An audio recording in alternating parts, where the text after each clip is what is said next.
안녕하세요. 오늘 나갈 차례가 233페이지 나갈 차례입니다. 맞죠? 예, 보도록 하죠. 이제 등기 내용에 따른 물리에서 변경능기부터 나오는데, 변경능기하고 예전에 경정능기는 두 개 세분할 때 어떻게 세분했느냐? 변경능기라는 것은 후발적 일부에 하자가 발생한 경우에 변경능기했고, 반대로 경정능기라는 것은 원시적 일부가 잘못되어 있으면 경정능기를 하게 됩니다. 그래서 등기 끝난 이후에 후발적으로 등기사항 일부에 하자가 발생한 경우는 변경능기가 쌓이고, 등기가 끝나기 전에 원시적으로 일부가 잘못되어 있으면 경정능기를 하게 되어 있는데, 변경, 경정은 똑같습니다. 등기가 똑같아서 강의할 때도 경정 강의를 안 해요. 변경만 공부하시면 되고, 변경능기를 다시 경정 고치면 똑같은 거니까 같이 보시면 됩니다. 이제 그럼 변경능기의 경우는 후발적 일부가 잘못되어 있는 경우에 바로 잡을 때가 경정인데, 변경인데, 이제 표제보상에서 변경하는 경우가 발생할 것이고, 갑구하고 불구상 변경능기 나눠지게 됩니다. 표제부 몇 글자예요? 표제부 세 글자에서 표제보상 변경능기는 세 가지가 있고, 갑불구는 두 개가 있어서 총 5개가 변경능기 종류를 인정하는데, 처음 나온 거 여러분 교재 보니까 맨 처음 나온 것이 3번에 부동산 표시에 변경능기가 있고, 하나 넘어가니까 4번에 나온 것이 부동산 변경능기가 있고, 5번에 대지권 변경능기가 있고, 그 다음에 6번에 등기 명인 표시에 변경능기가 있고, 마지막 7번째 권리의 변경에서 총 5개가 정해집니다. 쭉 쓰게 되면 먼저 나온 것이 부동산 표시에 변경능기가 있고, 두 번째 경우는 부동산 변경능기가 있고, 세 번째 경우는 대지권 변경능기에서 세 가지가 변경능기의 종류로서 표제부에서 실행할 등기고, 갑골구에 들어올 등기는 이제 먼저 등기 명인 표시에 변경능기라는 등기 나오게 되고, 등기 명인 표시에 변경능기하고, 또 하나가 권리 변경에서 이 5개가 정해집니다. 왜 하는가 이유 보시고 신청할 때 단독인지 공동인지 세분하신 다음에 등기 어떻게 실행하는가까지 세분하시면 됩니다. 부동산 표시 변경이라는 것은 등기하는 목적이 부동산의 소재와 지번 등에서 행정구역 등이 바뀔 경우에 이때를 부동산 표시란 말 씁니다. 그래서 토지의 경우는 소재가 바뀐다거나 지번이 바뀌는 경우 의미하고, 건물의 경우는 건물 번호 같은 경우가 바뀌는 경우를 의미해서 부동산은 바뀌는 게 없고, 소지와 지번이 바뀌는 경우를 부동산 표시의 변경이라는 말 쓰는 겁니다. 지적법하에서 행정구역이 바뀐다거나 지번이 변경이 생기는 경우에 부동산은 바뀐 게 없죠. 그대로 이제 있고, 소재 지번 바뀌는 경우를 의미하는 겁니다. 이렇게 이해하시면 되고, 반대로 부동산 변경능기라는 것은 부동산이 물리적으로 바뀌는 경우를 의미하는데, 토지의 경우는 지목이 바뀐다거나 또는 면적이 바뀌는 경우가 대상이 될 것이고, 건물의 경우는 건물의 구조가 바뀌는 경우, 종류가 바뀌는 경우, 면적 바뀌는 경우를 의미해서 부동산이 실제로 바뀌는 경우를 부동산 변경을 합니다. 이렇게 나누는 게 차이점이고, 대지권 변경이라는 것은 이 대지권이란 말이 아파트 대지에 가지고 있는 지분을 대지권 그러는데, 대지 지분이 바뀌는 경우는 여러분 교재 보니까 사유가 굉장히 많아요. 뭐 대지권이 새로 생기는 경우도 있고, 그 다음에 구분 건물과 일체성이 있는 대지권의 목적인 토지에 관하여 합필, 분필 등이 있는 경우도 마찬가지이고, 종래 구분 건물과 일체성이 있는 대지권으로 등기되어 있는 대지 사용권이 일체권이 상실되는 경우 또는 권리가 소멸되는 경우 나와 있는데, 묶어서 그냥 1, 2, 3, 4, 4개 묶은 다음에 옆에서 써놓으실 말이 규약대지. 뭐라고요? 예, 규약대지가 가장 큰 사유가 됩니다. 아파트 입주할 당시에는 이제 여러분 분양받아 처음 입주할 때 아파트 단지가 있고 이렇게 대지가 있죠. 입주할 때 대지는 그건 법정 대지여서 어떤 경우도 분할이 안 돼요. 반드시 필요한 대지고, 우리가 사는 대지가 아파트가 굉장히 오래되어서 주차장이 좀 좁은 경우에 입주민들이 돈을 모아서 땅을 산 다음에 주차장에 합칠 수 있겠네요, 대지에. 그럼 이렇게 합쳐지는 대지를 규약대지란 말 쓰는 겁니다. 그럼 규약대지가 들어오게 되면 합필할 수도 있고 분할할 수도 있는 거예요. 그럼 규약대지에 대해서 합필이 있게 되면 면적이 커질까요? 면적이 증가가 될 것이고, 또 대지권에 가진 지분도 증가가 되겠지만, 규약을 폐지한 다음에 토지를 분필하게 되면 이때 면적이 감소가 되고 지분도 감소가 따라오게 됩니다. 아파트 대지가 바뀌는 경우는 가장 큰 사유가 규약 대지예요. 예를 들어서 우리 강의실이 천정모터라는 우리 대지가 있는데 주차장이 좁아서 돈 모아서 옆에 땅을 사서 대지 합쳐버리게 되면 대지 면적이 커지나요? 면적이 커지면서 지분도 늘어날 것이고, 이제 규약을 폐지한 다음에 이 대지를 띄어서 팔아먹게 되면 면적도 감소가 들어오겠네요. 그럼 나중에 집합 건물 대지는 분할할 수 있고 합병할 수 있는 것은 규약 대지만 가능해서 민법 공부하다 배우실 때 집합 건물 대지는 원칙이 분할 청구하지는 못한다 규정하고 있지만, 다만 규약 대지는 그러하지 아니하다. 그럼 규약 대지는 분할도 가능하고 합병도 가능하므로 면적이나 지분의 감소가 생기게 됩니다. 이런 것들을 통칭해서 표제부상 변경이라고 부르고, 갑 끌고 내려와서 보게 되면 이제 등기 명인 표시 변경 등기라는 것은 이제 등기 명인이 등기부상 권리자들을 등기 명인 그럽니다. 그럼 여러분이 집을 사시고 등기가 끝나게 되면 등기부에 여러분 이름하고 주소하고 주민번호가 등기가 될 거예요. 그 등기된 이후에 이름을 개명하게 되면 성명이 바뀔 것이고, 이사 가게 되면 주소가 바뀌게 됩니다. 주민번호 바뀔까요? 주민번호? 바뀌기도 하죠. 하리수. 일자가 이로 바뀌었잖아요. 바뀌는 경우도 있으니까 그런 경우로 의해서 권리자의 표시가 바뀌는 겁니다. 개명한다거나 이사 간다거나 수술하고 오면은 바뀌는 경우가 있어서 이런 경우를 의미하는 것이고, 권리 변경이라는 것은 이제 등기 끝난 다음에 전세권의 경우 전세금에 대해서 증액이나 감액이 있다거나 저당권의 이자가 바뀌는 경우도 마찬가지이고, 그 다음에 뭐 존속 기간이나 차임 이런 것들이 바뀌는 경우를 권리의 변경 그럽니다. 이런 사유가 있을 경우에 등기 어떻게 신청하느냐 물어보는 게 문제인데, 시험에서는 이 노란 글자 물어보는 게 아니에요. 그냥 이런 등기 주고서 이런 거 단독입니까 공동입니까 모르는 문제다 보니까 그것만 기억하면 되는 겁니다. 이 세 가지 의견 전부 다 단독 신청할 등기고, 소유권자 입장에서 신청할 땐 1개월내 신청할 의무가 따라 나옵니다. 토지가 바뀌든 건물이 바뀌든 무조건 등기 신청은 1개월 내에 할 의무가 발생하는데, 이를 위반하게 되면 50만 원 이하 과태료가 따라 붙어요. 과태료의 경우는 토지는 부과하지 않고 전부 다 건물의 경우만 부과시키는 것이 차이점이고, 토지는 과태료 부과하지 않습니다. 표제부상 등기 실행할 때 어떤 등기로 실행할 것이냐 또 하나의 문제인데, 표제부는 언제나 주등기 사유지 부기등기란 말 나오지 않습니다. 주등기로만 실행해서 이제 독립번호 주는 것이 표제부 등기 차이점이 생기다 보니까, 여러분 교재에서 보게 되면 먼저 부동산 표시의 변경 등기라는 것은 처음 나온 거예요. 페이지가 232페이지에서 의의는 토지의 소재나 지번, 건물의 소재, 건물 대지의 지번, 건물 번호, 명칭 등이 바뀌는 경우를 부동산 표시의 변경이라고 부르고, 이제 신청 보게 되면 원칙은 단독 신청의 원칙입니다. 소유권자가 단독 신청할 등기인데 1개월 내 등기 신청 의무가 발생할 것이고, 1개월 내 신청 안 했을 경우는 50만 원 이하 과태료가 부과가 되는데, 과태료의 경우는 토지, 건물 어디만 부과하더라? 네, 토지는 과태료 부과하지 않습니다. 또 행정구역이 바뀌는 경우는 직권 등기 해주다 보니까 신청할 의무는 없으므로 크게 문제될 건 없고요. 넘어가시게 되면 두 번째가 부동산 변경 등기인데, 부동산에 분할이 있다거나 합병이 있는 경우나 또는 지목의 변경, 면적의 증감이 있는 경우에 이때 하는 등기를 부동산 변경 등기라고 부릅니다.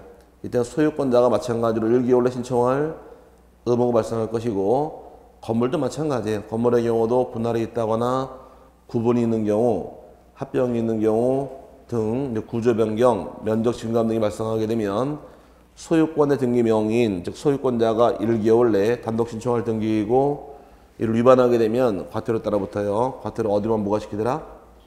건물에만 50만 원 이하 과태료가 부과가 됩니다. 똑같은 개념이에요. 그 다음에 대지권 변경 등기의 경우 대지권이 새롭게 발생한다거나 변경한다거나 소멸하는 경우도 대지권이 바뀔 때에도 소유권자가 1개월 내 신청할 의무가 따라 나오는데, 다른 말은 안 나와 있으니까 여기 칠판에서 묶어드린 대로 공부하시면 돼요. 표제부는 전부 다 소유권자가 단독 신청할 등기이고 몇 개를 신청하잖아. 1개월 내 신청할 등기이며, 위반하게 되면 건물의 경우만 50만 원 이하 과태료가 따라 붙는다. 똑같은 규정입니다. 질문이 있습니다. 대지권에 관한 사항은 요거는 아파트 대지의 지분이잖아요. 그럼 토지 가진 지분이니까 과태료 없는 게 맞지 않나요? 과태료가 있습니다. 대지권은 토지에 관한 내용일지언정 등기한 장소가 아파트 건물 등기보다 보니까 건물 등기 등으로 인정이 되어서 과태료 따라붙게 돼 있으니까 대지권이 바뀌는 경우도 1개월 내 신청할 의무가 따라오고 과태료가 부과가 됩니다. 이게 일단 표지보상 변경 등기의 종류고, 이제 등기 명인 표시 변경 등기의 경우는 이제 소유권자가 또는 권리자가 단독 신청할 등기이며 신청할 의무는 없습니다. 의무가 없다 보니까 여러분이 살고 계신 집 전세 주고 나가시게 되면 세입자 들어와 살죠. 그럼 이제 집주인은 이사 갈 때 새로운 집 가서 전입신고만 하고 살지 등기부 주소 바꾸진 않을 겁니다, 아마. 그래서 새 집 주소 바꿀 필요는 없다요. 왜? 등기 신청할 의무가 없으니까. 그럼 과태료 있을까요? 의무가 없다는 얘기 과태료도 부과하지 않겠죠. 그럼 이제 이름 바뀌고 주소 바뀌는 경우 이제 등기 어떻게 실행합니까? 이게 문제인데, 등기 명인 표시 변경 등기는 언제나 부기 등기로 등기 실행하지 조등기란 말이 나오지 않습니다. 그래서 부기 등기로 가서 그 순위 유지하는 것이 목적이에요. 이게 하나의 차이점이고, 전세금이 바뀐다거나 이자, 기간, 차입 등이 바뀌는 경우를 권리 변경이라는 말 쓰는데, 권리가 바뀌게 되면 하나 사려가지고 이자가 바뀌었다고 한번 가정해 보자고요. 이자가 바뀌게 되면 이자가 증가하더라. 그럼 누가 기분 좋을까? 채권자가 좋을까? 채무자가 좋을까? 이자가 증가하는데 채무자가 좋아요? 채권자가 좋겠죠. 그럼 채권자가 등기 권리자가 되고 채무자가 등기 의무자가 됩니다. 거꾸로 이자가 내려오게 되면 채무자가 이익이 생기겠네요. 그럼 채무자가 등기 권리자가 되고 채권자가 등기 의무자가 됩니다. 이제 말을 바꾸게 되면 저당권자가 일반적으로 채권자죠. 돈 빌려준 사람이니까. 그럼 이자가 올라가게 되면 저당권자에게는 이익되는 것이고, 오케이? 설정자인 채무자가 피해가 되니까 등기 의무자가 되는 겁니다. 그럼 권리자가 있고 의무자가 있다는 얘기는 등기 신청은 공동 신청할 등기라는 것이, 요거는 공동 신청하게 되어 있는데 신청할 의무 기간은 없습니다. 의무가 없다는 얘기는 과태료도 부과하지는 않고, 여기서 문제가 나오게 되면 등기 실행 방식을 물어봐요. 그럼 권리를 변경하는 경우 원칙은 어떻게 등기 실행합니까? 물어봤더니 원칙은 이해관계인이 없을 경우는 부기 등기 방식이 원칙이고, 등기상 예외적으로 이해관계인이 있을 경우는 이해관계인의 승낙서를 첨부한 경우도 있고 승낙서가 첨부되어 있지 않은 경우 나누는데, 승낙서가 첨부가 되어 있는 경우는 부기 등기로 등기를 실행하게 되고 변경 전에 관한 사항을 붉은 선으로 지우게 됩니다. 지우는 거를 줄여서 주말 그래요. 주자 붉은 주자예요. 붉은 선으로 지우는 것을 줄여서 주말한다 이렇게 표현하는 것이고, 반대로 승낙서가 없는 경우는 주등기로 갈 것이고 옛날 사항을 지워서는 안 됩니다. 이제 문제는 여기서 나오는 게 문제예요. 승낙서가 있으면 무슨 등기래요? 부기 등기고 옛날 사항은 붉은 선으로 지우게 됩니다. 거꾸로 승낙서가 없으면은 주등기고 옛날 사항을 지우지 못하게 되는데, 여기가 헷갈리면 안 되니까 하나만 잘 기억하고 들어가시면 됩니다. 노래 부르면 돼요. 지금부터. 노원구에 물 좋은 나이트클럽이 어디 있나 이름이? 호박이라고 어디 있어요? 요 근방에 있어요? 호박이 물 좋은 때가 언제예요? 주중에 주말이에요. 주말에 물이 좋죠. 호박 나이트 가는 이유는 부기 춤추러 가는 겁니다. 조용히 몰라가야 돼요. 신랑 승낙 받고 가야 돼요. 승낙 받고 가는 겁니다. 승낙 받아서 부기 춤추러 주말에 간다고 하는 여권 오시라는 얘기예요. 승낙서에 있으면 무슨 등기고? 부기 등기고 옛날 사항은 붉은 선으로 지우고, 승낙서가 없으면 옛날 사항 지우지 못한다. 이게 뭔 말이냐 그러면 한번 따져나 보자고요. 1순위 전세권 등기됐다 가정을 하고, 그 다음에 여기도 1순위 전세권 등기되어 있는데 세권의 전세금이 1억 등기되어 있다고 한번 가정한 상태에서 2순위로 저당권자가 들어옵니다. 여기도 똑같이 들어온 상태에서 채권의 전세금을 증액하는 경우도 있고 여기도 감액하는 경우가 있다고 가정한 상태에서 2천만 원을 예를 들어 증액하더라, 2천만 원을 감액하더라 한번 따져보자고요. 그럼 이제 전세권 등기된 다음에 2천만 원을 증액을 하겠답니다. 전세금이 올라가게 되면 저당권자가 기분 좋을까 나쁠까? 별로 안 좋겠죠?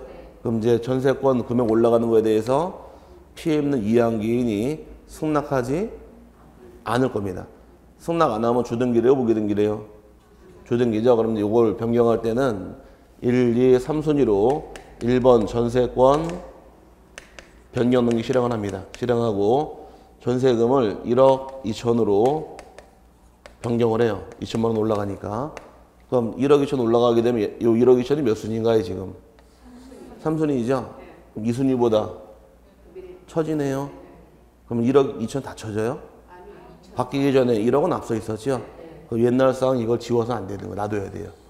그럼 전세금 1억 2천 냈는데 원래 1억은 1순위로 앞서 있는 것이고 증가한 2천만 원만 순위가 뒤로 밀린다 확인하기 위해서 옛날 사항을 붉은 선으로 지워서는 아니 된다 이 뜻이에요. 이해 갔어요? 네. 그럼 이제 여긴 감액하는 경우 승낙할까요? 네. 승낙 받을 필요도 없습니다. 냉정히 따지면.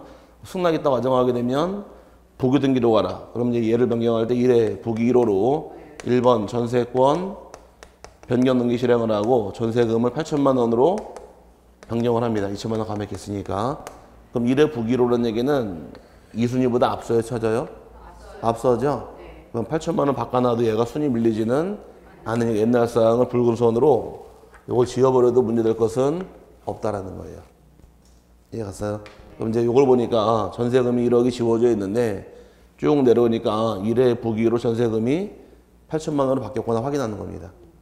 그럼 주등기로 간다는 얘기는 옛날 사항을 지워서는 안 되는 거예요. 이 말뜻만 이해하고 넘어가시면 되는데 하나만 잘 기억하면 됩니다. 승낙서가 있으면 무슨 등기고?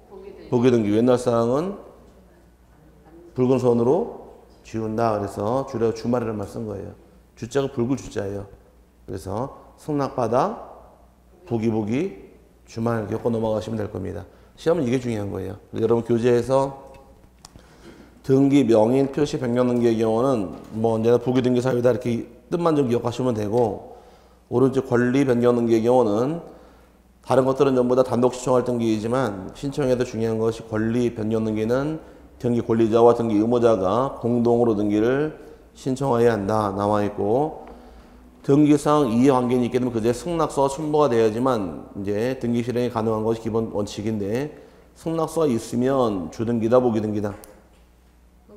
부기등기죠. 승낙서가 없는 경우는 주등기로 가다. 그래서 밑에 주등기로 가는 경우는 권리 변경 등기에 대해서 등기상 이해관계에 있는 제3자가 있는 경우에 신청 정보에 그의 승낙서나 이에 대항할 수 있는 재판의 등본을 첨부하지 못한 경우에는 주등기로 등기를 실행한다. 주등기로 실행하는 경우는 변경된 사항을 주말하지 아니한다. 이 말 이해 갔어요?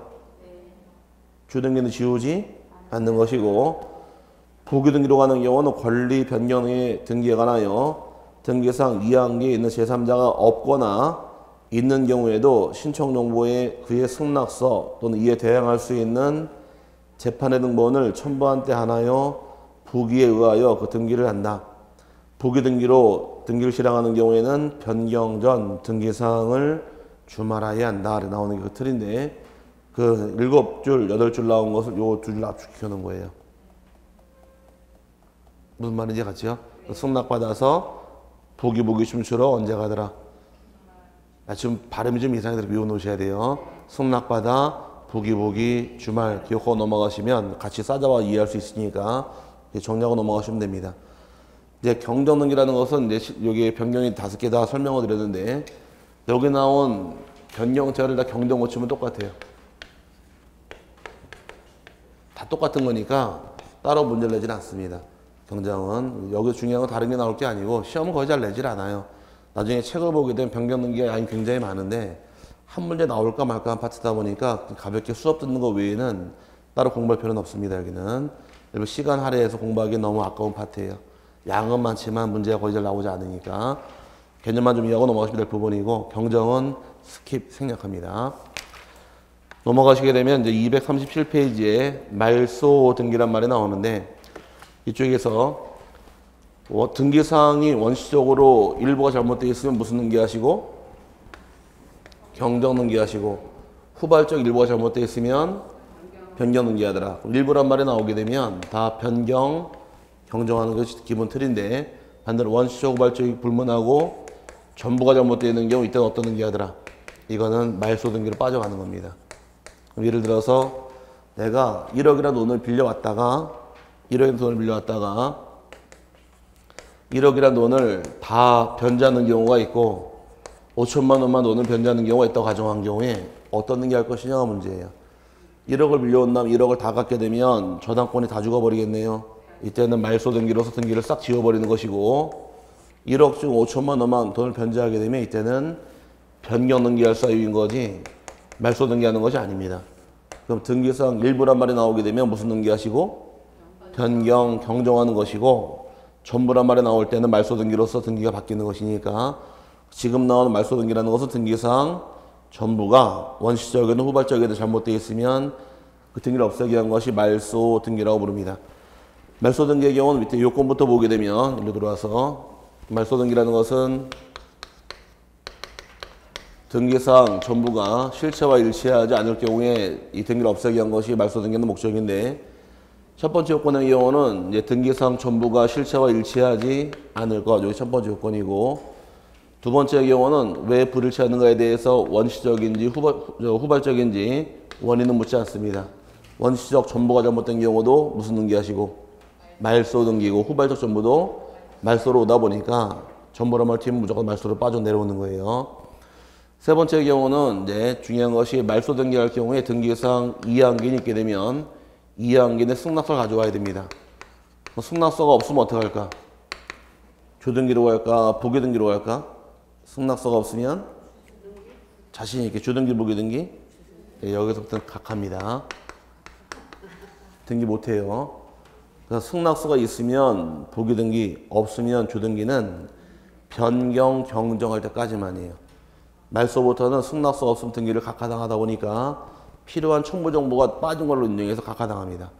여기도 중요한 것은 그럼 이해한계인이 누구냐 이게 중요한데 여기는 외우는 게 아니라 본인이 사례를 이해를 하셔야 돼요. 만약에 1순위에 저당권 등기 있다고 가정을 하고 2순위에 전세권이 있더라. 3순위에 저당권이 있을 경우에 중간에 낀겨 있는 요 전세권 등기를 얘를 말소할 겁니다. 얘를 말소할 경우에 얘는 선순위죠? 후순위죠? 선순위, 후순위 누가 피해를 볼까? 선순위가 이해한계인일까? 후순위가 이해한계인일까?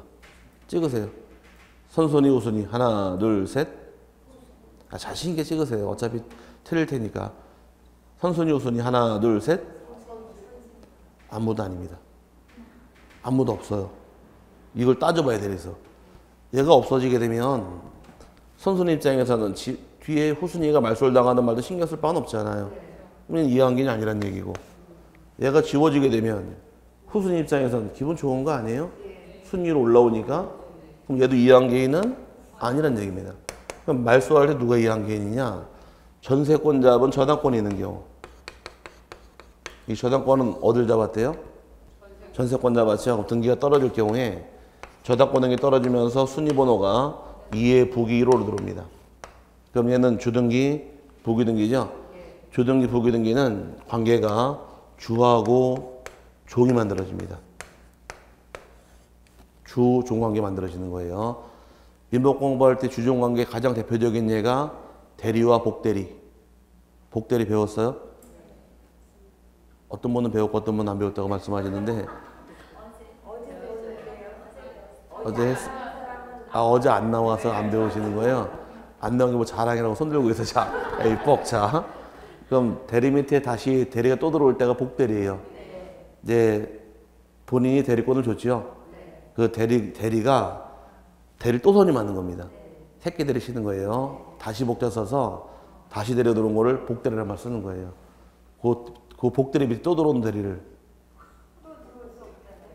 또 있어요. 오케이, 복대리. 또 들어오면은 복대리가 되는 거예요. 자, 그러니까 다시 들어올 때만 하나씩 추가시키면 되는 거예요. 그렇게 안 배웠어요? 네, 거기까지는 안 내려가셨구나. 그럼 대리와 복대리가 주와 종관계가 만들어집니다. 그럼 주종관계라는 것은 옛날에 드라마 볼 때 사극 같은 거 보게 되면 주인이 유배가면 종놈도 따라가죠. 종놈이 곤장 맞으면 주인도 곤장 맞아요? 그건 아니잖아. 그런 관계예요. 주된 것이 말소가 될 경우에 전세권이 말소가 돼버리게 되면 종련 등기, 저당권 등기는 등기관이 직권 말소해버립니다. 덩달아 죽어버려요. 그럼 저당권자 입장에서 볼 때 돈을 빌려주고 돈도 못 받았는데 전세권 죽으니까 너도 죽어라. 억울하지 않나요? 이때는 이 저당권자의 승낙서가 들어와야지만 요 전세권 말소할 수 있는 것이고 승낙서가 없으면 각하당하는 거예요. 그럼 승낙서 있을 때까지는 전세권 말소할 수가 없게 됩니다. 민법 공부할 때 혼동 배웠어요? 혼동? 또 배운 분들이 안 배운 분도 계시는데 자 혼동 배울 때도 똑같은 개념이에요. 전세권자가 소유권을 취득하게 되면 전세권 혼동으로 소멸하죠. 근데 혼동으로 소멸하는 권리가 제3의 권리 목적이 된 경우는 소멸하지 않는다. 왜 얘가 죽어버리면 덩달아 죽는 피해보는 일 발생하다 보니까 살려두는 겁니다. 이런 관계가 말소 등기할 이해관계이에요. 뜻만 좀 이해하시면 돼. 말소가 뭐의 뜻이? 지워지는 거예요. 그럼 지워지면서 피해가 있다는 얘기는 선순위 후순위가 아니라 지워지는 등기와 덩달아 죽는 등기. 뭐라고요? 덩달아 죽는 애, 걔가 이해관계인이 되는 거예요. 그제 승낙서가 있어야지만 말소 등기할 수 있으므로 하나의 모델이 전세권자하고 저당권 이해하시는 거예요. 여러분 교재에서 맨 밑에 보니까 등기상 이해관계가 있는 제3자 승낙을 얻을 것 나와 있고 없으면 승낙이 없으면 어떻게 하더라? 각하당합니다. 등기 말소 못하게 돼 있어요. 밑에 넘기지 마시고 니은번 하나 봐야지. 사례가 지상권 말소 등기 시 찾았어요? 하나만 나머지는 다 알게 되니까 지상권 말소 등기 시 신청 시 지상권을 목적으로 한 저당권자 그럼 지상권이 죽어버리면 지상권자하고 저당권 덩달아 죽어버리니까 이게 관계인이 되는 겁니다. 오케이? 반대로 다음 페이지 넘어가서 이해관계인이 아닌 자 보니까 1번 저당권 말소 등기 시에 2번 저당권자는 1번을 지워버리면 후순위권자는 순위가 위로 올라가니까 피해볼 게 없는 것이고 마찬가지로 2번 저당권 말소할 때 1번 저당권자는 뒤에서 죽든 말든 신경 쓸 바가 없기 때문에 칠판상에서 이거죠. 전세권 말소할 때 선순위이건 후순위이건 둘 다 이해관계인은 아니란 얘기예요. 이 그림을 이해하시고 좀 개념을 좀 이해하시면 뭔 말인지 정리가 되는데 그냥 또 다음에 1월달 나갈 때 1번, 2번, 3번 써놓고 2번 말소합니다. 누가 이해관계일까요? 전부 다 선순위 그래요 다. 이 관계를 잊어먹어서. 안 까먹을 것 같죠? 두고 보자고 자. 원래 한 3번은 까먹어야지 이 대화가 돼요. 한 번 까먹고 한 번에 다 알고 넘어가면 우리가 1년 동안 강의할 필요가 없잖아요. 듣고 까먹고 반복하는 거니까 이제 본인에 대해서 이제 1월달 딱 들어가 다시 수업 나갈 때 보면은 이제 스스로 알기 시작합니다. 아, 내가 옛날엔 안 그랬는데 머리가 많이 굳었네라는 걸 이제 느끼기 시작을 해요. 굳은 머리를 빨리 바꾸는 방법은 뭐가 돼야 될까? 우리가 공부를 잘하는 방법은 이제 뭐가 돼야 공부를 잘하느냐? 닭이 되면 돼요. 닭이 되면 공부를 잘합니다. 시골서 닭 잡아보셨어요? 우리 어르신은 닭 잡아보셨나요? 안 잡아보셨어요? 시골서 이제 풀어놓은 닭들 잡으려고 막 닭을 쫓아가면은 닭이 막 도망갑니다. 잡으려고. 막 도망가 딱 서요. 멈칫하고서 뒤를 딱 돌아보고서 다시 막 도망가요. 그러다 막 또 딱 서. 또 딱 돌아보고 또 막 도망가요. 이 닭은 신나게 뛰어가 도망가다가 서서 딱 돌아볼까? 막 뛰어가다가 내가 왜 뛰어가지? 까먹어서 돌아보는 거니까 나를 잡으러 오는구나. 그러고 다시 또 신나게 막 도망가다가 내가 왜 도망가지? 서서 돌아보니까 잡으러 오는구나. 그래서 공부를 잘하는 방법은 뒤를 많이 돌아보시면 돼요. 뒤를 돌아보시는 게 공책을 잘하는 방법이고 책을 볼 때에도 가능한 한 진도가 이렇게 나가게 되면 이만큼 나가고 복습은 야간반이 좀 쉽지는 않을 거예요. 아마 늦게 끝나니까 댁에 가시면 피곤하시고 이제 닦고 뭐 잠자기 바쁘지 공부하기 쉽지는 않은데 그래서 한 번 배운 건 복습을 좀 해놓으셔야 돼요. 하는 유령 여기 복습 좀 하시고 이만큼 또 나오면 여기 또 복습하겠죠? 또 복습하시겠네. 근데 여기 복습할 때쯤 되면은 다 잊어먹어요. 여기. 책은 그렇게 보는 게 아니에요. 우리 공부는 1년 공부다 보니까 여기 배워 복습하시고 여기 나가면은 여기 복습하는 게 아니라 여기서 이렇게 당겨보는 거예요. 책을. 처음부터 당겨본다고 이렇게. 그러면 맨날 앞에만 볼 것 같죠? 두세 번 보다 보면은 내 눈에 익어요. 신문 볼 때도 여러분이 신문 맨 처음에 볼 때 어때요? 한 번 볼 때 이것저것 볼 게 많아도 쭉 다 훑어보잖아요. 근데 두 번째 또 보게 되면 분명히 본다고 봤지만 본 거 기억나는 거 있고 안 본 거 또 눈에 띄는 거 있거든요. 그럼 본 건 컷하면 넘어가고 안 본 것도 찾아보게 됩니다. 세 번째 볼 때는 이제 다 스킵이다. 그래서 이런 게 또 있었는데 또 보게 되고 네 번째 볼 때는 시간이 되게 빨라져요. 왜? 거의 다 본 거니까. 그러니까 처음에는 1시간 동안 책 보면 여기까지밖에 못 보겠지만 반복하다 보면은 1시간 동안 이만큼 보게 돼 나중에. 그러면 책을 60%만 딱 볼 줄 알게 되면은 합격권 들어가는 거예요. 이거 저 다 보는 게 아니라 나중에 시험에 나온다고 체크해드린 부분이 있죠. 거기 위주로 계속 보는 거예요. 항상 그게 답이니까. 골라서 그렇게 해서 눈에 익혀놓게 되면 책이 한 권이 어느 순간에 머리에 쑥 다 들어와요. 그러면서 반복해서 내게 되는 거지. 그날 배운 게 그날 복습하더라. 그거 처음 좋은 게 없지만 문제는 남아있지 않은 게 문제라는 것이에요. 이제 겪어보셔야 됩니다, 본인이. 그래야지, 방향을 잡아요. 제일 좋은 방법은 그날 배운 거 그날 소화시키십시오. 이게 돼야지, 이게. 배우는 게 나중에 이만큼씩 나가는데 소화가 안 되거든요. 그러니까 1년 공부니까 보고 또 반복하는 거예요. 보다가 늘 새로운 게 나오면 그거는 까먹은 거. 체크하고 넘어가시면서 내 거 만들면 내게 되는 거지. 한 방에 딱 잡히는 거 없어요. 공부는 뭐라고 똑같다 그랬었느냐, 옛날에? 우리 게임 한번 해볼까요? 공부는 뭐다 그러면 여기 집어 들어갈 말은 닭이다. 아예 그만하고 이거는 자. 공부는 네? 습관이다. 네. 또 공부는 반복이다. 또 공부는 좋은 말 나오네. 이 말이 안 나오면 돈이다. 학업이 많이 냈잖아요. 네, 돈이다. 또 공부는 시간과의 싸움이라는 말 많이 나오던데 이 함축된 말이 뭘까요? 공부는 여자다예요. 여자를 꼬시려면 남자 습관이 좋아야 돼요. 여자를 꼬시려면은 반복도 많이 해야 돼, 만나자고. 꼬시려고 그러면 돈도 많이 들어요. 시간 투자도 해야 되고. 그럼 결혼들 대부분 하셨을 텐데 남편분들 결혼하자고 목을 꽉 움켜잡고 한 방에 막 협박을 하든가요? 살살 꼬시든가요? 살살 꼬셔 넘어간 거 아니에요? 거꾸로 꼬셨어요? 자, 어쨌든 간에. 자, 어쨌든 반복을 많이 하다 보면 내게 되는 거지 한 방에 내게 되는 게 아니니까 자꾸 이렇게 보고 자꾸 넘어뜨리는 거예요. 절대 한 방에 넘어가는 경우 없으니까 한 방에 넘기려고 그러면은 본인이 진짜 쓰러져요. 어쨌든 말소등기란 것은 이제 중요한 것이 이항기인이 있으면 그제 승낙서를 가져오는데 그 이항기인의 그 개념은 등기를 지울 때 얘기니까 지워질 때 덩달아 죽는 자, 그 자가 누구다. 이해 관계인 잡아놓고 넘어가시면 되고요.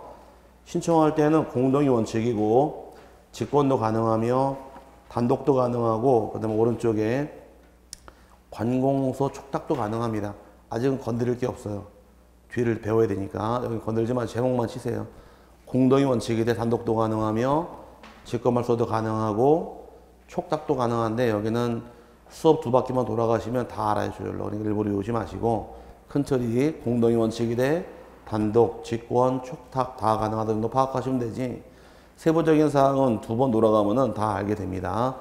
일부러 외울 필요는 없습니다. 그 다음에 밑에 이제 멸실등기란 말이 나오는데 멸실등기라는 것은 부동산이 존재하다가 전부가 부동산 멸실한 경우에 이제 등기부를 없애기 위한 것이 멸실등기인데 멸실등기라는 것은 이제 존재하던 부동산이 멸실하되 전부가 없어지는 경우를 이제 부동산 멸실등기란 말 쓰는 겁니다. 부동산이 멸실하되 얼마큼 멸실했대요? 전부입니다. 거꾸로 일부가 멸실한 경우는 일부가 멸실한 게 무슨 등기할까? 이때는 변경 등기하게 되어 있는 거예요. 한동 건물이 다 멸실해버린 경우는 등기부를 없앨 목적으로 멸실 등기하겠지만 3층 건물이 3층만 날아가게 되면 1, 2층 남았잖아요. 이때는 변경 등기 방식을 취하다 보니까 전부가 멸실한 경우는 무슨 등기하시고? 멸실 등기고 일부가 멸실한 경우는 변경 등기 방식을 통해 등기하는 것에 차이점이 생기다 보니까 주의하시는데 멸실 등기의 경우는 대상이 2개가 나옵니다. 일반적으로 멸실 등기라는 것은 토지나 또는 건물이 물리적으로 전부가 멸실한 경우도 있고 그 다음에 또 하나의 경우는 존재하지도 않는 건물에 대해서 등기부가 있는 경우도 멸실 등기를 하게 되어 있는데 이제 대상은 두 가지예요. 하나는 말 그대로 토지나 건물 전부가 멸실한 경우는 이제 멸실 등기가 사유가 되겠지만, 또 하나의 경우는 건물은 있지도 않아요. 건물은 없는데 등기부가 떨렁 만들어진 경우. 그럼 예를 들어서 건축물 대장을 위주해서 등기를 만들어 버린 겁니다. 근데 등기부는 있지만 건물이 없죠. 이때도 멸실 등기라게 되어 있는데 서로 대상이 달라요. 전부가 멸실한 경우는 소유권자 스스로 단독 신청할 등기이며, 신청은 1개월 내 신청할 것이 의무 규정이고, 그 다음에 1개월 내 신청 안 하게 되면 50만 원이나 과태료가 따라 붙게 됩니다. 과태료의 경우 건물의 경우만 부과시키지 토지 과태료 부과하지 않습니다. 근데 그 멸실한 경우는 몇 개월 내 신청하는 게 의무 규정이에요? 1개월 내요. 하지만 이제 건물은 없는데 등기부가 떨렁 있는 경우, 이때는 소유권자 단독 신청할 등기 맞는데, 이때는 1개월 내가 아니라 지체 없이 신청하는 것이 차이점이고 과태료 부과하지 않습니다. 이때는. 그럼 두 개가 차이가 발생했죠. 멸실한 때는 몇 개월로 신청하시고 1개월이 되겠지만, 건물이 없는 경우는 지체 없이 가게 됩니다. 그럼 건물이 멸실한 경우는 과태료가 있겠네요. 그럼 건물 주인 지금 어디가 있을까요? 건물이 멸실했을 때 건물 주인은 열받아서 소주 먹고 있지 않을까요? 그럼 소주 먹고 있지 신청하러 오지 않을 겁니다. 근데 마침 토지 소유자가 이 법무사래요. 등기법을 알고 계신 분이에요. 그럼 1개월로 신청 안 하게 되면 과태료 부과가 나오니까 그걸 막아주려고 그 건물의 대지 소유자가 등기를 대위 신청할 수도 있게 됩니다. 그럼 대위로 신청해 주게 되면은 과태료 부과를 막아줬네요. 여기까지 또 가능한 것이 차이점이다. 이렇게 해서 두 개를 비교하시는데, 멸실한 경우는 1개월, 건물이 없는 경우는 지체 없이 두 개 비교할 때 할 공부예요. 또 멸실 등기 끝나게 되면 등기부가 폐쇄가 되면서 등기부가 없어지게 됩니다. 여기까지만 세분하면 뭐 큰 문제 없는데, 여러분 교재 보시니까 멸실 등기의 경우는 뜻이 부동산 전부가 멸실한 경우에 이때 멸실 등기를 통해 등기부를 폐쇄하게 되더라 나와 있고, 두 번째 줄에 존재하지 아니하는 건물에 대해 등기가 있는 경우에도 멸실 등기를 한다. 다만 토지 건물 일부가 멸실한 경우는 무슨 등기 사유더라? 변경 등기하는 겁니다. 신청은 단독 신청할 등기이고, 토지가 멸실한 경우도 1개월 내 신청한 의무가 발생할 것이며, 첨부할 것은 토지나 임야대장 첨부하면 되고요. 넘어가면 건물의 멸실인데, 건물의 멸실한 경우도 건물의 소유권의 등기명인 소유권자가 1개월 내 등기 신청을 해야 됩니다. 그럼 1개월 안 하게 되면 과태료 부과가 되겠네요. 그래서 두 번째 나온 것이 건물 대지 소유자가 대위로 신청할 수도 있게 됩니다. 그 다음에 이제 3번에 부존재 건물의 멸실이라는 말 나오는데, 존재하지 않는 건물이 있는 경우는 이때는 1개월 내가 아니라 지체 없이 신청해야 한다 해서 달라요, 개념이. 멸실한 경우는 몇 개월이고 1개월, 건물이 없는 경우는 지체 없이 그렇게 이해하고 넘어가시고, 나머지는 안 보셔도 됩니다. 안 나오니까 거기까지 보시면 돼요. 그 다음에 이제 말소 회복 등기란 말이 나오는데, 말소 회복 등기라는 것은 이제 등기를 말소를 했습니다. 말소가 잘 되면 좋은데 말소가 잘못되어 있는 경우에, 말소 잘못됐다는 얘기는 말소에서 안 될 걸 잘못 말소한 경우. 그럼 예를 들어서 5천만 원을 갚은 경우 무슨 등기해야 돼요? 변경 등기해야 되죠. 문제는 돈 다 갚아오는 착각을 해서 말소 등기 해버린 거예요. 한 번 말소한 거를 또 말소할 수는 없게 되어 있습니다. 말소가 잘못되어 있으면 말소 회복하게 되어 있는 거예요. 뭐라고요? 네, 말소 회복하는 거예요. 말소 등기 인정하지 않다 보니까 말소 회복을 하게 되어 있는데, 말소 회복할 때 요건은 또 어떻게 등기할 것이냐 해서 밑에 쭉 따라붙게 됩니다. 지금은 뭐 등기 제목만 이해하시면 될 것 같아요. 여기는 많이 나오는 부분 아니니까. 말소 회복 등기의 경우는 등기를 전부나 일부, 전부 또는 일부를 잘못 지은 경우에, 부적합하게 말소가 들어온 경우에 다시 회복하기 위한 것이 말소 회복 등기란 말 쓰는 겁니다. 여기서는 얼마큼이래요? 범위가 전부 또는 일부예요. 근데 돈을 5천만 원 갚은 다음에 저당권 등기를 전부 다 잘못 주는 경우도 있고, 이자를 낮춰달라고 요청 들어갔는데 이자 내려달라고, 문제는 이자를 다 지워버린 경우도 있어요. 이자만. 그럼 잘못 준 이자만 살려놔야겠네요. 거기에 말소 회복하는 경우는 일부 회복 등이라는 말 쓰는 겁니다. 회복은 전부 회복이 있고 일부 회복이 있는 거예요.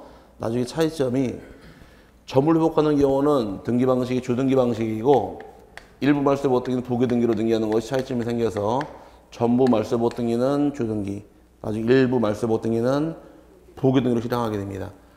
요건의 경우는 첫 번째 요건이 등기부를 부적법하게 등기를 말소할 것, 부적법 말소가 된 경우에 회복 등기라는 겁니다. 그럼 반대로 등기를 적법하게 말소한 것은 회복 등기할 수 있을까? 요건이 부적법 말소가 됐대요. 근데 적법하게 말소가 된 것들은 회복 등기할 수 없다가 대법원 판례입니다. 회복 등기 안 받아준다는 얘기는 대법원 판례 나온 것이 어떠한 이유이건 당사자가 자발적으로 말소 등기 신청한 경우는, 그럼 자발적 말소 등기했다는 얘기는 적법인가요? 부적법인가요? 적법한 거죠. 이거는 회복 등기하지 못한다가 판례 입장입니다. 회복 등기 못하다 보니까 이때는 어떻게 등기하느냐? 새로운 등기를 다시 하게 돼 있는 거예요. 그럼 여러분하고 저하고 저당권 등기를 제집해 놓은 게 있는데 어떠한 이유이건 우리가 신청을 했습니다.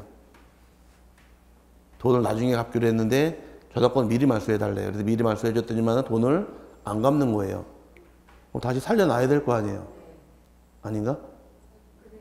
그래야죠. 이때는 우리가 신청해서 말소한 거죠. 이거 회복 등기가 안 돼요. 그럼 그 등기를 하고 싶으면 다시 세금 내고 다시 들어와야 돼. 처음부터. 저당 설정 다시 하는 거지. 회복을 또 할 수는 없다가 판례 입장이어서 어떠한 유익은 자발적으로 말소가 된 경우는 회복 등기하지 못한다고 판례 입장이 됩니다. 이건 시험 질문상 잘 나오는 질문이고요. 그 다음에 왜 잘못 지웠는가에 대해서 두 번째는 원인은 묻지 않습니다. 등기관의 과실이든 신청인 과실이든 원인 묻지 않을 것이고, 세 번째가 등기를 잘못 지우게 되면 권리는 살아있을까 소멸할까?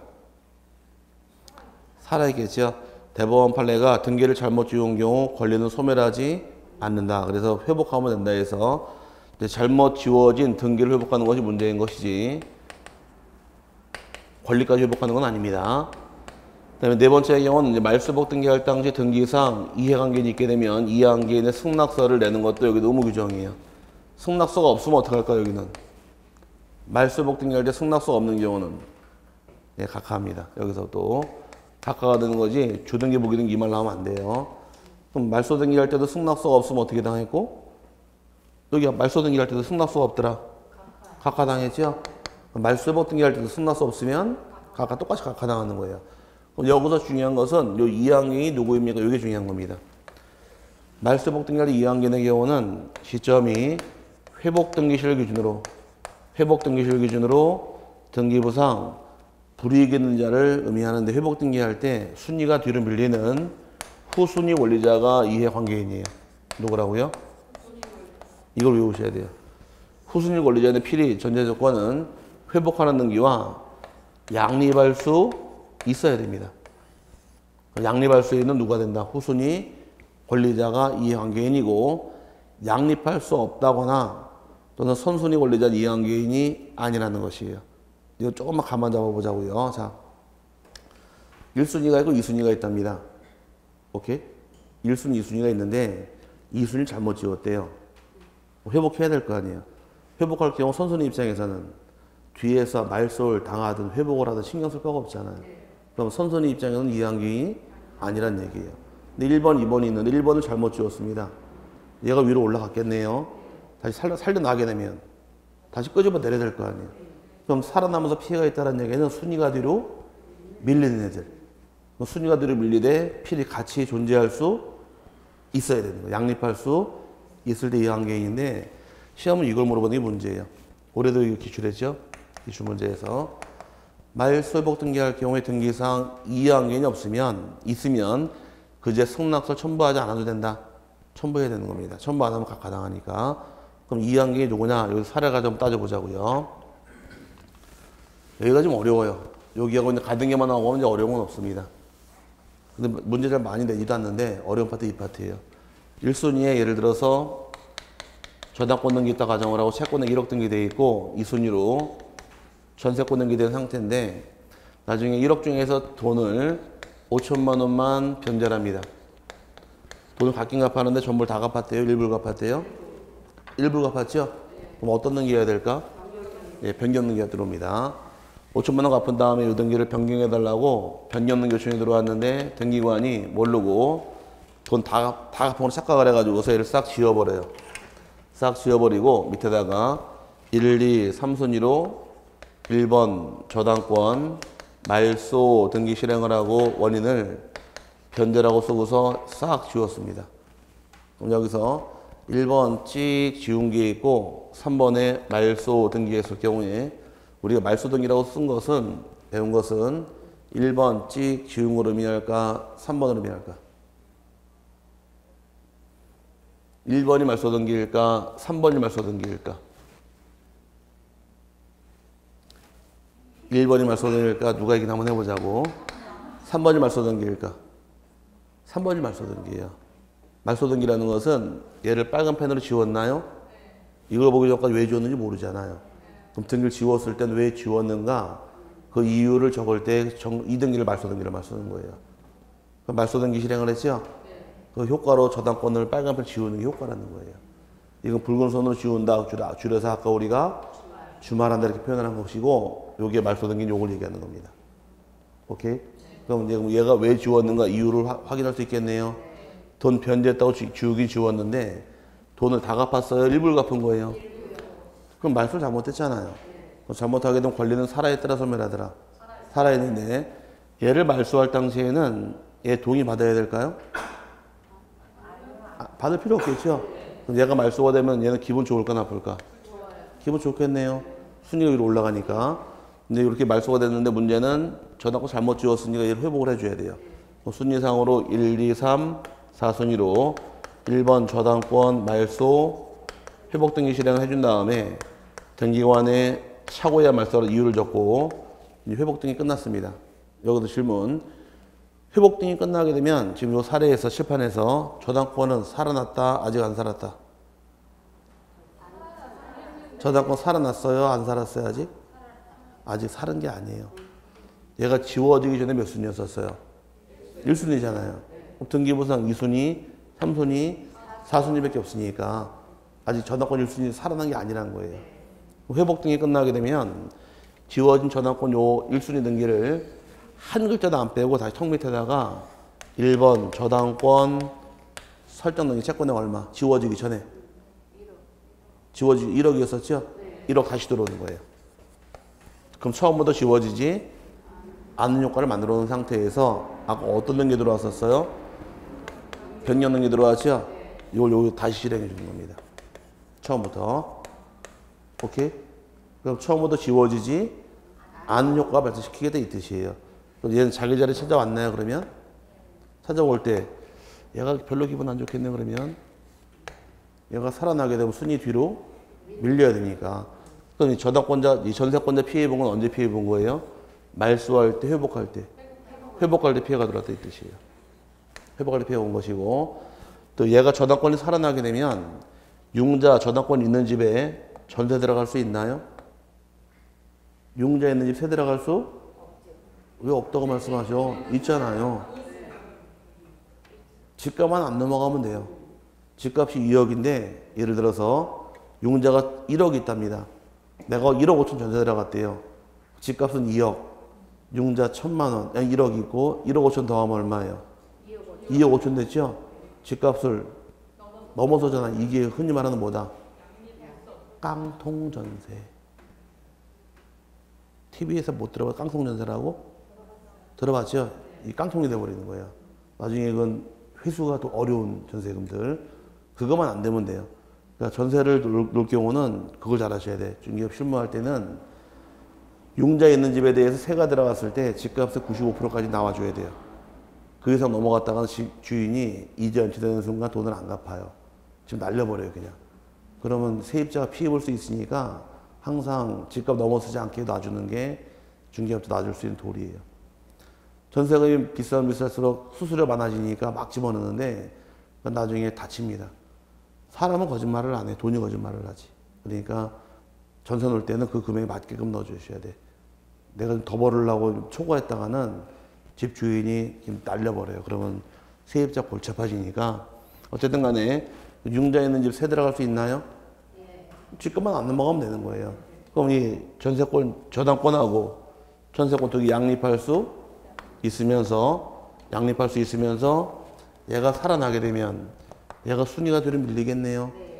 살아날 때 순위가 뒤로 밀리는 후순위 권리자. 이자가 누구다? 이해 관계인. 이제 뭘 갖고 와라? 성낙서가 들어간 얘기입니다. 없으면 등기는 각하당합니다. 시험은 이걸 내고 들어와요. 무조건 이거밖에 없어요. 여기서는. 말소회복 등기 시점은 언제 보고 따지시고 회복 등기 시를 기준으로 회복하는 등기와 양립할 수 있는 후순위 권리자를 이해 관계인이라고 부릅니다.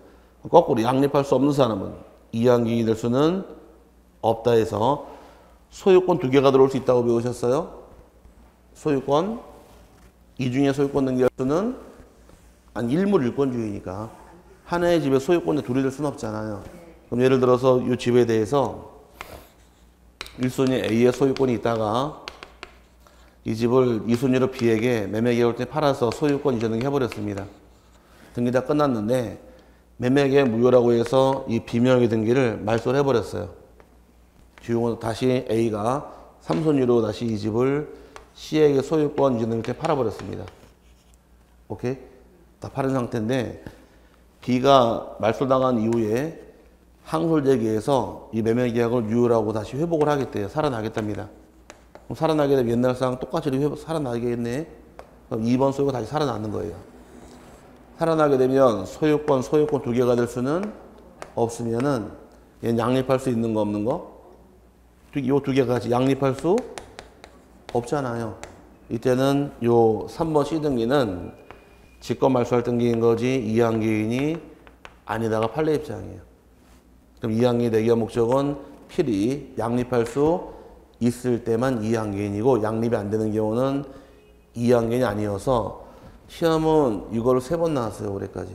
그러니까 이게 나올 때가 역대적으로 가장 어려웠던 시험이 몇 회라고 배우셨어요? 듣기를 풍문 듣기를 15회. 그 다음 어려웠던 연도가 17회예요.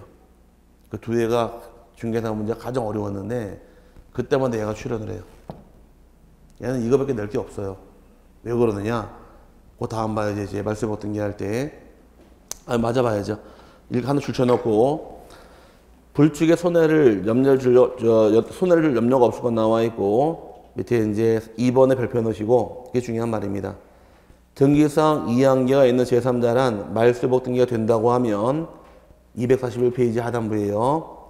손해를 입을 우려가 있는 사람으로서 손해를 입을 우려가 있다는 것이 기존의 등기부 기재에 의해서 형식적으로 인정되는 자를 의미하고 여기서 손해를 입을 우려가 있는지 여부는 제3자 권리 취득 시를 기준으로 할 것이 아니라 어디를 보고 따지라 회복 등기 시를 기준으로 판별해야 한다 나와 있고 회복 등기와 양립할 수 없는 등기는 회복의 전제로서 말소의 대상이 될 뿐이고 그 등기 명의인은 회복 등기 절차에 있어서 이해관계인이 아니다.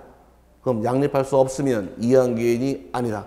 그럼 거꾸로 이해하게 되면 양립할 수 있으면 이해 관계인이다가 되기 때문에 외울 때 양립할 수 있는 후순위 권리자를 이해 관계인이란다고 자꾸 들어가게 할 공부예요.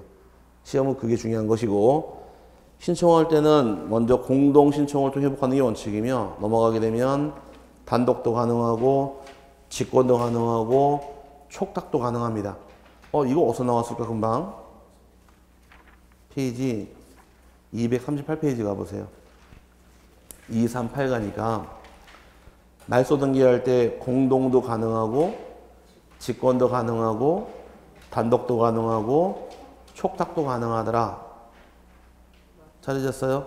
그럼 공동으로 말소한 게 잘못 말소가 되어 있으면 회복 등기할 때도 공동, 단독 말소가 잘못되어 있으면 회복 등기할 때도 단독, 직권 말소가 잘못되어 있으면 회복 등기할 때도 직권, 촉탁은 촉탁 똑같기 때문에 시험 낼 게 없는 거예요. 그럼 매매 계약을 통해 소유권 이전 등기는 말소합니다. 어떻게 말소할까요? 매매 계약을 통해 소유권 이전 등기 신청했대요. 공동 신청하는 게죠? 그럼 말소할 때도 공동, 회복 등기도 공동이 되는 거예요. 똑같이 가는 거예요. 그럼 소유권 보존 등기는 단독, 말소 등기도 단독, 회복 등기도 단독 똑같이 되는 거예요. 경매는 뭘로 시작할까? 촉탁, 말소 등기도 촉탁, 회복 등기도 똑같이 가다 보니 시험 낼 게 없는 거예요. 여기는. 그래서 시험 내는 게 이거밖에 안 내는 거예요. 오케이? 요거는 나중에 기억하고 넘어가시면 되고 그다음에 등기 실행 보게 되면 등기 실행은 두 개로 나눠집니다. 전부 말소복 등기가 있고 또 하나 일부 말소복 등기라는 것이 나오는데 전부 말소복 등기 할 때는 주등기다 부기 등기다. 주등기를 실행하게 될 것이며 일부 말소복 등기 실행할 때는 부기 등기로 실행하게 됩니다. 또 효력에서 보게 되면 말소복이 끝나게 되면 처음부터 말소한 효과가 없다 보니까 말소되기 전에 등기 사항을 그대로 회복해서 종전 등기랑 순위를 그대로 회복하는 것이 나름대로 효과인데 다른 것들은 뭐 여러 번 들으면 되니까 이것만 나중에 참고만 하시길 바래요. 이거 외울 게 아니라 아까 이쪽에서 말소 등기할 때 이해한계인 있었죠? 없었어요. 아니 말소 등기할 때 이해한계인 있었죠? 아까 말소 등기할 때 등기를 말소할 때 이해한계인은 등기에 지워지면서 덩달아 죽는 자. 걔가 이해한계이다. 기억나세요? 그럼 회복 등기할 때 이해한계인은 시점이 언제를 보고 따지는데 이거 외울 게 아니에요. 회복 등기 시점은 언제래요? 회복 등기 시. 왜? 회복 등기할 때니까. 그럼 말소 등기할 때 이해한계인은 말소 등기 시를 보고 따지는 거예요. 오케이? 말소 등기할 때 이해한계인은 말소 등기할 때가 되는 것이고 회복 등기할 때 이해한계인은 회복 등기할 때가 되는 거니까 나와봐야 이거밖에 나올 게 없는 거예요.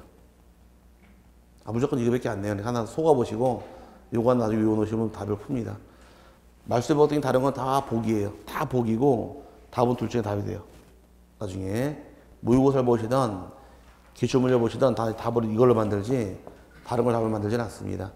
여기까지가 이제 말소 회복 등기 설명이고 잠깐 쉬셨다가 이제 형식에 따른 등기에서 주등기랑 부기 등기 설명 다시 드리도록 할게요.